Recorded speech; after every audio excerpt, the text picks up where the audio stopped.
फैसला इम्तियाज जलील करता है।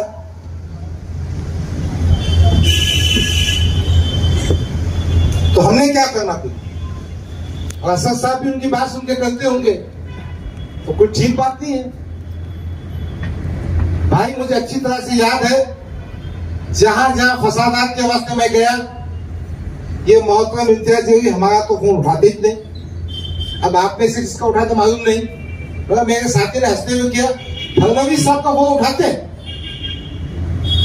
एक घंटी उठाते करते। अब सच्ची बात है झूठे मुझे मालूम नहीं, मगर मेरे कष्ट से मैंने महसूस किया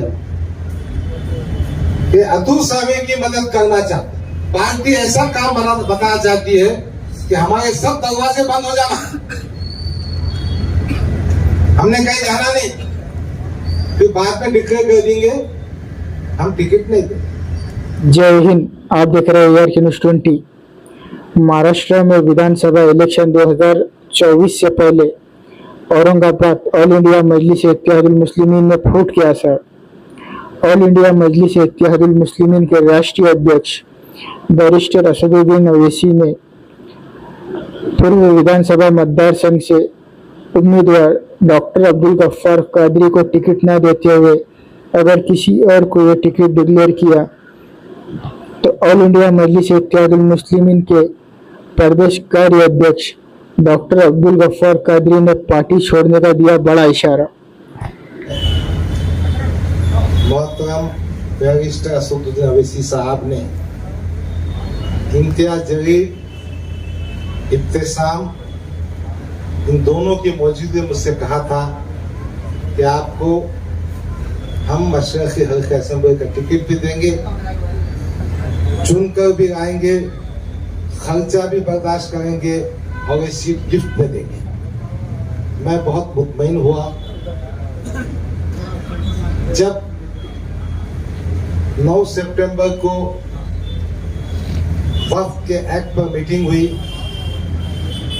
वो मीटिंग में मैं मौजूद था। वक्फ एक्ट की मीटिंग हज हाउस में हुई थी।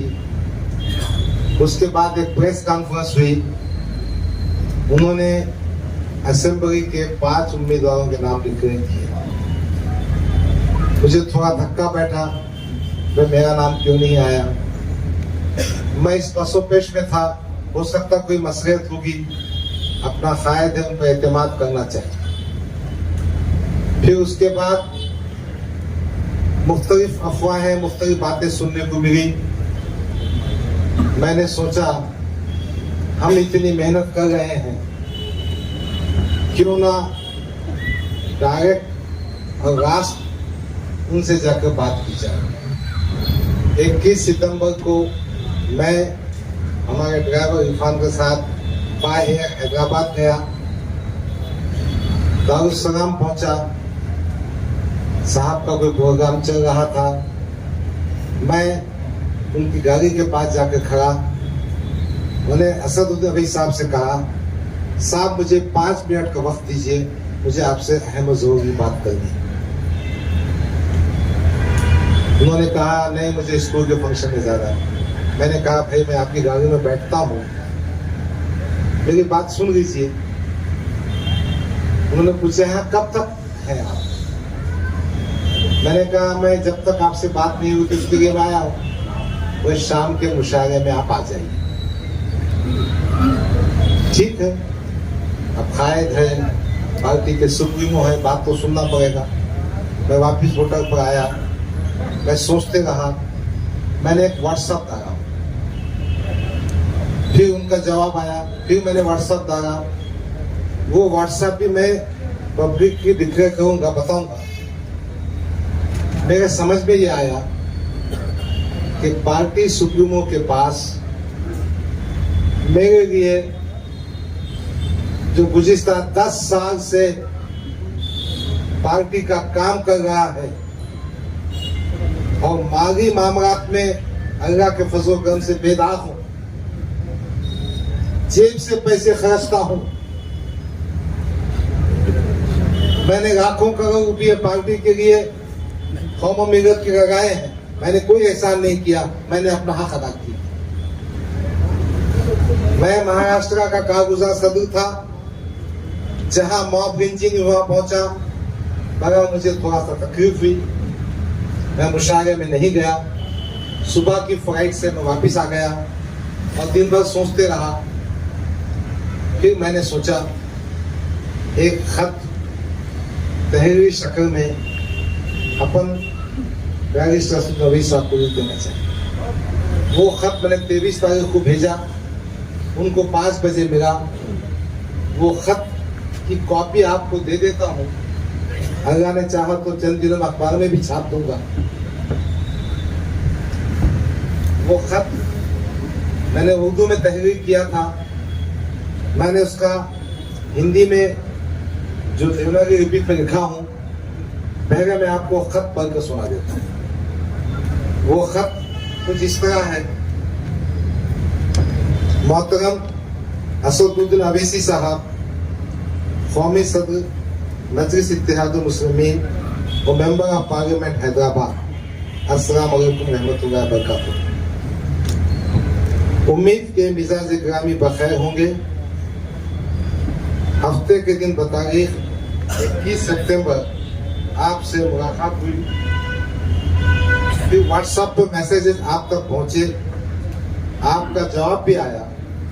मैंने ये महसूस किया कि मैं अपनी बात आप तक सही और मुकम्मल अंदाज में पहुंचा नहीं सका, इसलिए इस तहरीर के जरिए आपको अपनी बात बता रहा हूं।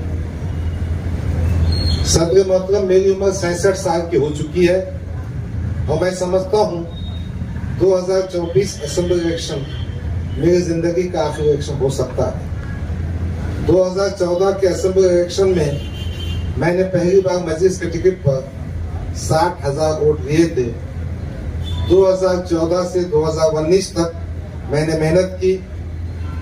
2019 में 80,036 वोट हासिल किए। अब यहाँ के जो पॉइंट्स है वो सुन लीजिए। 2019 में मेरा टिकट बहुत देर से डिक्लेयर हुआ, जिसके नतीजे में गैर यकीनी कैफियत सूरत हाल थी। समाजवादी पार्टी और एमआईएम महाराष्ट्र के दूसरे असेंबली हलकों में गठजोड़ हुआ, मगर मेरी गुजारिश के बावजूद मेरे मशरकी हल्के असेंबली में समाजवादी उम्मीदवार करीम कुरैशी आया और 5,555 वोट खाया। इस तरह नुकसान हुआ। उस जमाने में अभी कुछ भी नहीं है, मैं बता रहा था। मैं आपके पास सुना देता हूं। आसिम बिखार साहब हमारे उत्तर प्रदेश के प्रभारी स्पोक्स पर्सन थे। 2019 में उनका मुझे फोन आया। उन्होंने कहा कि डॉक्टर साहब, आपके हल्के में समाजवादी का उम्मीदवार आने वाला है। आप कहे तो मैं रोक सकता हूं, मगर मुझे इसमें सदर मोहतरम बैरिस्टर असदुद्दीन अवैसी साहब मुझसे कहेंगे तो मेरा सियासी खत में इजाफा होगा, जब भी मैं कहूंगा। मैंने इमीडिएट बैरिस्टर असदुद्दीन अवैसी साहब को फोन किया। उन्होंने कहा कि इम्तियाज जलील साहब बंबई में आए। 2019 की बात कर रहा हूं, अक्टूबर की। और अपना और समाजवादी पार्टी का गठबंधन हुआ है। गोवंडी में हम अबू आसिम को पार्टी में दे रहे हैं। बाइकरगा में उन्होंने वारिस पठान को पार्टी में दे रहे हैं। भेवंडी में उनका जो उम्मीदवार था उसको वो पार्टी में दे रहे। दूसरे हल्के में वो पार्टी में दे रहे। आपके पास भी पार्टी में होगा, बेफिक्र रहिए। इम्तियाज जलील साहब मौजूद है। मैं मुतमईन था। कैंडिडेट आया, उम्मीदवार ने इलेक्शन लड़ा, माहौल खराब किया। मुझे तो समझना चाहिए ना कि क्या किया जा रहा है मेरे साथ में। ऐसा हुआ है। और यही बात मैंने जब उनसे कही थी तो कहा था कि मशहूर हल्के असेंबली का टिकट हम आपको देंगे और चुन के भी लाएंगे, गिफ्ट देंगे। तो इस तरह से 2019 में ऐसा मेरे साथ किया गया। पूरे महाराष्ट्र में समाजवादी पार्टी और एमआईएम साथ में औरंगाबाद मशरकी हल्के में समाजवादी का उम्मीदवार।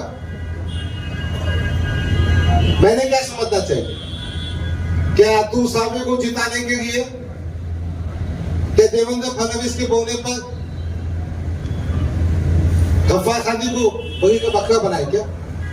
फिर दूसरी बात जो मैंने तहरीर किया, आपको याद होगा कि इम्तियाज जलील ने रियासी सदर बनने के बाद वो किस्सा बड़ा खास है, सुना देता मैं, छुपाता नहीं। 25 जून 26 जून की बात हुई। प्रकाश अंबेडकर, मैं, इम्तियाज जलील और असदुद्दीन ओवैसी दिल्ली में बैठे थे सीटों की वाटाघाटी के लिए। प्रकाश भाई को आने को थोड़ा टाइम था, तो मैंने हंसते हंसते कहा, साहब अब ये मेंबर ऑफ पार्लियामेंट बन चुका है, इसको अपन महाराष्ट्र सदर बनेंगे। मैंने हंसते से ये भी कहा, अपना आदमी बहु बच्चन में पक्का है, लेकिन बात भी करता है, खूबसूरत भी है, जो अपने को फायदा हो जाएगा पार्टी में। साहब ने ट्वीट करके बना दिया महाराष्ट्र का अध्यक्ष। और ये जनाब ने महाराष्ट्र का अध्यक्ष बनने के बाद इंतखाबात से 2 महीने पहले औरंगाबाद की जो बॉडी थी हमारी, वो बॉडी को डिसॉल्व कर दिया। मैंने इसमें नोट किया, अजान के लिए 2 मिनट रुकता हूं। तो बात चली थी 2019 के सिलसिले में। मैंने असद साहब को लिखा, आपको याद होगा कि इम्तियाज जलील ने रियासती सदर बनने के बाद ऐन इंतखाबात से पहले मशरक़ी हल्के असम्बली की बॉडी को पूरी तरह डिसॉल्व कर दिया था। और इस सिलसिले में पूना में मैंने आपसे गुजारिश की थी कि ऐन इंतखाबात के वक्त बरतरफ बॉडी को बहाल किया जाए, मगर हो ना सका। वंचित से माहिदा टूट गया, जिसका मुझे फटका है। दोस्तों और साथियों, अगर वंचित और एमआईएम का अलायंस जिंदा रहता तो 15 से 20 एमएलए चुन के आते थे और सत्ता की कुंजी दोनों के पास रहती थी। अब वो बात मैं बताऊंगा इंशाल्लाह प्रेस में, क्यों टूटा, क्या से टूटा, कौन आगे जाता, कौन पीछे रहता, कौन आगे नहीं जाना, बताऊंगा मैं। बड़ा मजबूत बनकर सुना मैं तुमको। जो खत मैंने असद साहब को भेजा, उसकी कॉपी आपके पास ही देने वाला हूं। फिर दूसरा हमने लिखा कि 2024 मशरक़ी हल्के असेंबली के लिए हमने पूरी ताकत से काम किया। आपने मुझे महाराष्ट्र का कारगुजार सदर बनाया। मैंने पूरे महाराष्ट्र के इलाकों का दौरा किया, खास तौर पर फसादात के मुतासरीन की अरबाब इख्तिदार के सामने नुमाइंदगी की, इंसाफ दिलाने की कोशिश की और लाखों रुपए की माली एहनत की। पुलिस कस्टडी में मरने वाले मुस्लिम नौजवानों के मामले को हाई कोर्ट्स में लेकर गया, इनकी माली मदद भी की, कोर्ट का खर्चा भी बर्दाश्त किया और कई पुलिस वालों पर आईपीसी सेक्शन 302 के तहत केस दर्ज करवाए। महाराष्ट्र में जहां जहां मॉब लिंचिंग हुई, वहां मैं बजाते खुद पहुंचा, इन अफराद खानदान को दिलासा दिलाया, पुलिस में नुमाइंदगी की, पैसों से मदद की। कोविड के ज़माने में मेरे ज़ाती खर्चे से 5 लाख से ज़्यादा रकम के ग़िज़ाई पैकेट तकसीम किए। कई मरीजों को इलाज मांगे में मदद की। पार्टी को मजबूत करने के लिए मुख्तलिफ तारुफ़ों अज़रा का दौरा किया, एक मजबूत तंजीमी ढांचा तैयार करने की कोशिश की, जिसमें कुछ कामयाब हुआ। मैं समझता था ये लिखने की जरूरत नहीं, मगर फिर भी मैं चाहता तहरीरी तौर पे बात आ जाए, ताकि सबको मालूम हो कि कौन क्या कर रहा है, किसकी क्या अहमियत है और क्या अहमियत होना चाहिए।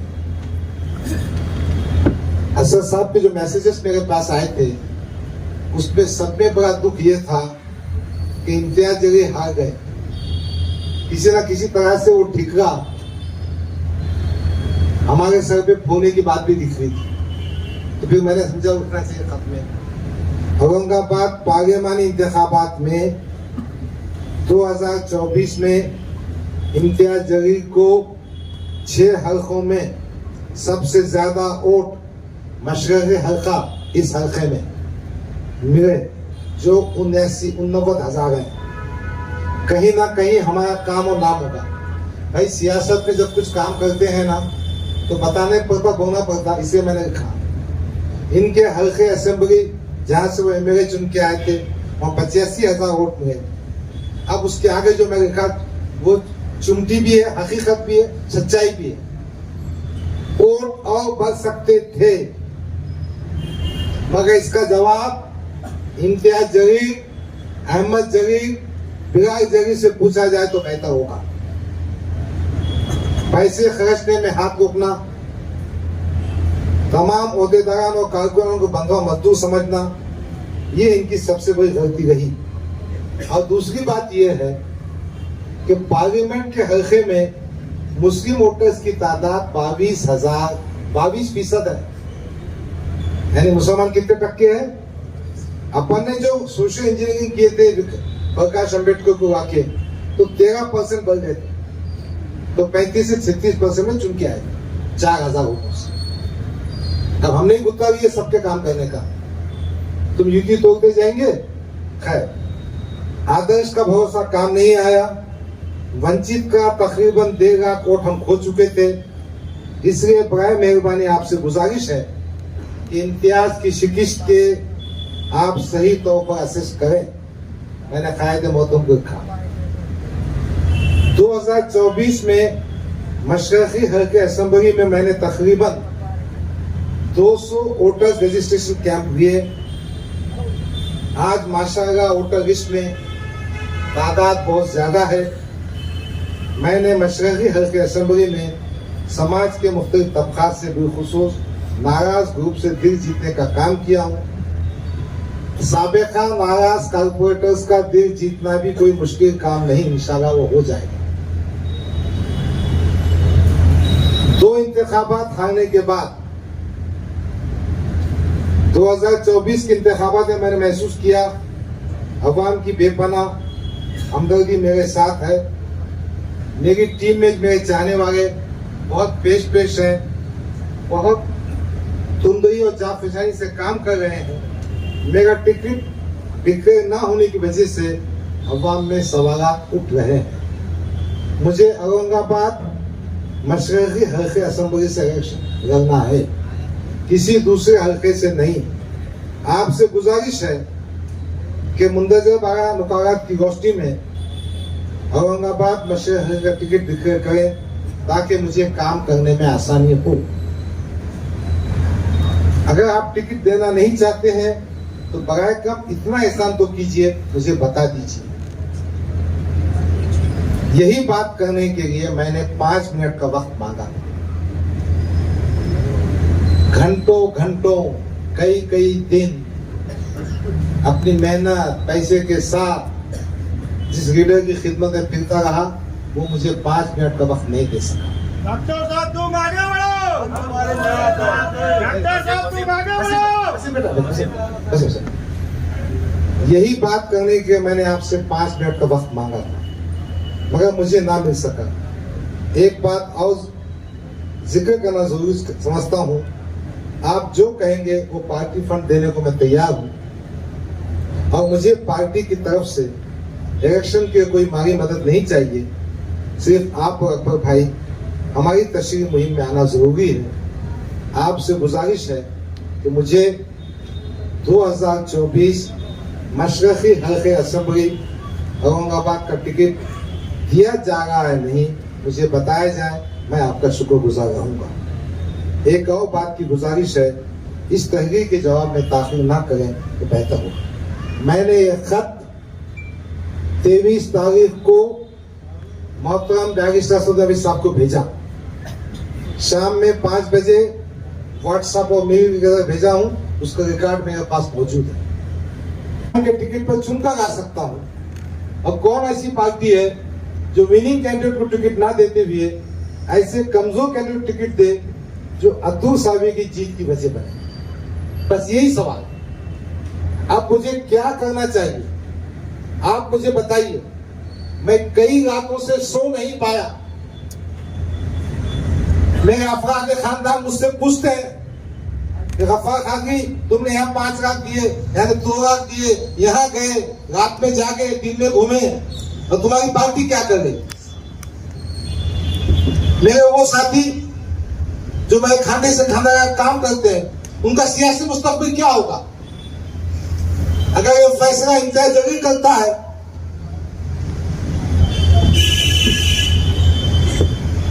तो हमने क्या करना फिर? और असद साहब भी उनकी बात सुन के करते होंगे तो कुछ ठीक बात नहीं है। भाई मुझे अच्छी तरह से याद है, जहां जहां फसादात के वास्ते मैं गया, ये मोहतरम इम्तियाज जलील हमारा तो फोन उठाते ही नहीं। अब आप में से किसका उठा तो मालूम नहीं, मगर मेरे साथी ने हंसते हुए किया, फडणवीस साहब का फोन उठाते, एक घंटी उठाते करते। अब सच्ची बात है झूठे मुझे मालूम नहीं, मगर मेरे कष्ट से मैंने महसूस किया कि अतुल साहब की मदद करना चाहते, एक ऐसा कैंडिडेट देना चाहते हैं। चूंकि मैंने 2019 के बाद से 2024 तक मेहनत की, घर घर गया, हिंदू बैंक में भी जाता हूं, मुस्लिम बैंक में भी जाता हूं, मस्जिद के पुराने रिश्ते भी है, और मुझे पूरा यकीन है पार्टी ऐसा काम बताना चाहती है कि हमारे सब दरवाजे बंद हो जाना। हमने कहीं जाना नहीं, फिर बाद में डिक्लेयर कर देंगे हम टिकट नहीं देंगे। भाई तुम रईस लश्करी का टिकट डिक्लेयर कर रहे, जुम्मा 8 दिन से पार्टी में आया, फारूक शादी का टिकट डिक्लेयर कर रहे, इम्तियाज जलील का टिकट डिक्लेयर कर रहे, हमने क्या गुनाह करे भाई? हमारा में क्या कुछ बताओ। हाँ, हमने कहा था कि 5 मेंबर ऑफ पार्लियामेंट जो अपन ने टिकटा दिए थे, उस्मानाबाद, पूना वगैरह बहुत सी बातें थी। हमने कहा था शिवसेना वोट देने के बारे में, हमने वो मैं बताऊंगा बात में, हमने सच्ची बात करने की कोशिश की। इसलिए मैं आपसे पूछने के लिए बैठा हूं, अभी फैसला मत कीजिए, ठंडे दिमाग से कीजिए। मैं यहाँ बैठूंगा, मेरे घर आइए, बैठ के बात करेंगे। क्या मैंने पार्टी को छोड़ना चाहिए? क्या मैंने इलेक्शन लड़ना चाहिए? लड़ना तो किससे लड़ना चाहिए? कौन से दरवाजे खटखटाना चाहिए? भाई कोई भी आदमी, अब हमारा रमजानी खान है, असलम पठान है, कई दिनों से काम कर रहे, अगर इनका सियासी मकसद वही हम जैसे कायदीन खत्म कर देंगे तो ये तो नाइंसाफी होगी ना। बस यही बात करना। आप मेरे सरपरस्त हैं, आप मेरे दोस्त हैं, आप मेरे बुजुर्ग हैं, मुझे मशवरा दीजिए, मशवरा देने के बाद मेरा साथ दीजिए, हम सब मिलकर कम से कम इस असेंबली हल्के में एक मजबूत क़ियादत पैदा करें। मुझे ये भी मशवरा दीजिए कि मैंने क्या करना चाहिए। देखो हम सब आपस में जुड़े भी हैं, किसी की दिल आजादी मुझसे कभी हुई होगी, मगर मेरा यकीन है हम में से हर फर्द कौम के लिए, मिलत के लिए बहुत जिम्मेदार। मौलाना इशाती साहब आए हैं, उनसे गुजारिश है आगे है। और मैंने सोचा अब 23 सितंबर के बाद 8 अक्टूबर आ चुका, मैंने भी कोई फैसला करना चाहिए, धोखे में नहीं रहना चाहिए। इसीलिए मैं आपके बीच आया, आपसे गुजारिश कर रहा हूं, मुझे मशवरा दीजिए। आपको ठीक दिखता है तो साथ दीजिए, मेरा ख्याल रखिए। मैं किसी से उम्र में बड़ा है, किसी से छोटा है, किसी का मर्तबा दीनी तौर पे बहुत ज्यादा है। हमारी पार्टी की जो बातें सियासी तौर पे कहना है मैं प्रेस कॉन्फ्रेंस करके कहूंगा। अलबत्ता एक गुजारिश करूंगा कि जो खत मैंने तहरीर किया है वो कॉपी अपने साथ में ले जाए, घर बैठकर ठंडे दिमाग से सोचे। अगर इसमें से कोई बात गलत होगी तो आपका जूता और मेरा सर है, मैं आपसे माफी मांगूंगा और सियासत से दस्तबरदार हो जाऊंगा। खुदा बेहतर जानता है मैंने सियासत को पैसा कमाने का जरिया नहीं बनाया। खुदा बेहतर जानता है कि फिरका परस्तों से कोई कंप्रोमाइज की बात मैं नहीं करता। खुदा जानता है मैं अपने भाइयों की इज्जत देता हूं। मैं ये कभी नहीं कहता कि कोई शख्स सियासी तौर पर मुसलमान दूसरी पार्टी में है तो मैं जूते की नोक पे रखता हूं। मैं कभी नहीं कहूंगा। मैं कभी ये नहीं कहूंगा कि नामों से रसूल का जुलूस निकालो और संजय सिंह साठ से जाके गले मिलो, ऐसा गले मिलो जैसे पिछले हुए भाई। मैं ये नहीं कहता कि हम फडणवीस का फोन रिसीव करेंगे। मेरे लिए हमारे सोलम भाई का फोन अहम है, आप सब जानते हैं। मैंने कभी फोन रिसीव नहीं किया होगा तो मैं 15 मिनट के बाद 1 घंटे के बाद रिटर्न कॉल मारता हूं। बस आप इन बातों को सही समझते होंगे। यकीन मैं गुनाहगार मुसलमान, मुझसे गलतियां होती होंगी, कभी किसका दिल दुखा होगा। मैं हाथ जोड़कर माफी मांगता हूं अल्लाह के मुझे माफ कर दीजिए। दूसरी बात, क्या आप नहीं चाहते कि अच्छी क़यादत पैदा हो? बस यही सवाल, यही मशवरा, यही बात करने के आपके बीच आया था। बहुत सारी सियासी बातें, बहुत सारी बात अंदर की बातें मेरे पास है। जब सियासी सफर आगाज होगा इंशाअल्लाह आपके सामने आऊंगा। मैं बहुत सारी चीजों का चश्मदीद गवाह भी हूं, मैंने मुखालफतें भी की है, मगर मैं इस नतीजे को पहुंचा हूं कि कोई भी फैसला करने से पहले हमारे साथियों से पूछना चाहिए। कल इत्तेफाक से कुछ मेरे साथी मेरे पास आए, वो आप दीदा हो गए, उनकी आंखों से आंसू बहने लगे। साहब अपन इतनी मेहनत कर रहे, अपना कुछ पक्का नहीं है, आप ऐसा क्यों खामोश बैठे? मैंने कहा बेटा अब मैं क्या करूं? उसमें से एक साहब ने आगे बढ़कर कहा हम एक मीटिंग रखते हैं। तो मैंने कहा ठीक बात है, अपन सब साथ में खाना भी खाएंगे, गुफ्तगू भी होगी। हमारा हमीद भाई, उनका मैं कुछ काम नहीं है, मेरा दोस्त मेरे साथी है, मगर मुझसे मोहब्बत करते। उन्होंने कहा डॉक्टर साहब मैं खाने का खर्चा मैं करूं। एक दूसरे दोस्त ने कहा मैं बिरयानी बनाऊंगा। इसी तरह से जज्बा कौम का आज आप सबको क्या जमा हुई है। मैं क्या कारपोरेटर है, क्या मैं क्या आमदार है, क्या मैं क्या खासदार हूं, मगर आपके दिल में जज्बा है कि कहीं ना कहीं मिलत के काम होना चाहिए, लीडरशिप आगे बढ़ना चाहिए। मगर एक बार फिर दिल की गहराइयों से मैं आपसे गुजारिश करता हूं कि आप हमें मशवरा दीजिए, हमको साथ दीजिए, हमको रास्ता बताइए, हमारी सरपरस्ती कीजिए। देखिए ये मजलिस इत्तेहाद मुस्लिमीन के अफराद नहीं है, ये मिलत के अफराद। कहीं ना कहीं ये इक्वेशन बदलना होगा कि ये बात है कि मिलत के दरबल अफराद है। हमारे खालिद सैफुद्दीन बैठे हैं, वो दूसरी पार्टी में है, मैं एमआईएम में हूं। जफर बिल्डर बैठे हैं दूसरी पार्टी में, बब्बू भाई है, हमारे बड़े बड़े अहम शख्सियतें जमा हैं जो इस असेंबली के हल्के में असरअंदाज होते हैं। हमारे मौलाना अलीमुद्दीन साहब है, बहुत काबिल शख्सियत है, उनका बयान सुनकर मैं बहुत खुश होता हूँ। हमारे अनवर शादी साहब आए हैं, हमारे सुहेल साहब, डॉक्टर उमर खादरी मेरे दामाद हैं, वो सब बैठे हैं। मगर हम इस फिलहाल बहुत परेशानी में हैं, कोई नतीजे को पहुंच नहीं पा रहे हैं। आपकी मदद चाहिए, आपका मशवरा चाहिए, आपकी हिम्मत चाहिए, और आप हमारा मशवरा हमको मशवरा देंगे, हिम्मत देंगे। मैं तमाम हजरात का दिल की गहराइयों से शुक्रिया अदा करता हूँ। अल्लाह रब्बुल इज्जत की बारगाह में दुआ करता हूँ कि अल्लाह हम सबको नेक तौफीक दे और कौम और मिलत की सही खिदमत का जरिया बनाए। मैं इस मौके पर मौलाना अनवर खिशाती साहब से गुजारिश करता हूँ कि वो थोड़ा मुखातिब भी करें और हमारे लिए दुआ भी करें। अगर आपको हमारा ये वीडियो पसंद आया हो तो इसे लाइक और शेयर जरूर करें, और हाँ, हमें सब्सक्राइब और फॉलो करना ना भूलें ताकि आप देश और दुनिया की कोई खबर मिस ना करें।